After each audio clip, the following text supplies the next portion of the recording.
All right, so this was graph this equation. So the first thing you should know is when you see this, that this makes a V shape. So normally the V shape starts in the middle, 0 or 1 in each direction, and your V shape lives here.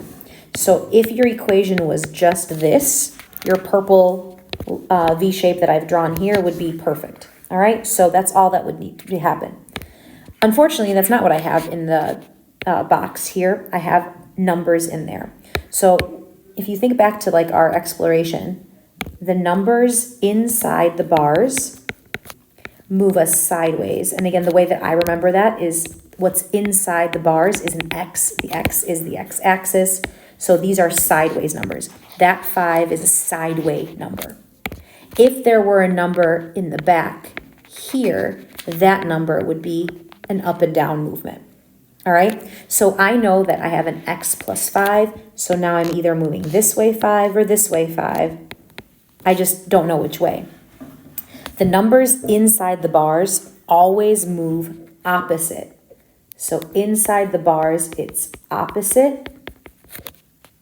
I don't know if that will make sense on the answer key, but the numbers inside the bars move opposite, meaning if you have an X minus 4, this will be 4 to the right.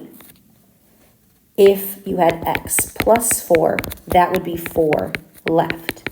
So it's opposite of common sense. These are sideways numbers. -4 you would think would be moving you this way, but it's not. It's moving you backwards.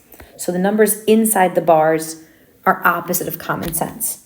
The numbers in the back are not. If there were a +1 here, you would be moving up 1. If there were a -1 here, you'd be moving down 1. So the numbers in the back, these follow common sense.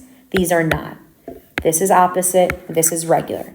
Sideways, up and down. Okay, so go back to my original.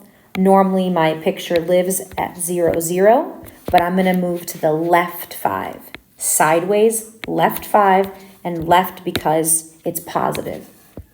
So from here, I'm going to move left 5, and now I'm here. Then I check to see, do I have an up and down number? Well, there's no number in the back. I added these in, so pretend like they're not there.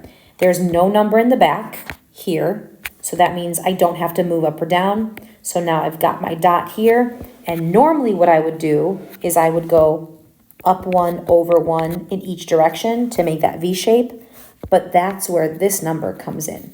That number tells me that instead of going up 1 over 1, I'm going to go up 2 to the right 1, and from this point here.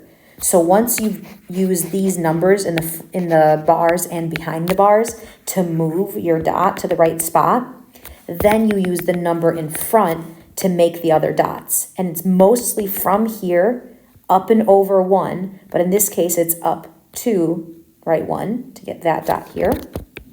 And then again, it's same spot right here, up 2 to the right or to the left now, so to get a mirror image. So instead of up to right 1, we're going to go up to left 1, and that's where your V shape is, because that you always want to count from that spot. And that's that one. If there were a minus sign here, then instead of going up to right 1, you would go down to left 1 and draw a V shape that way. But since there's no minus sign, there's no need to worry about that.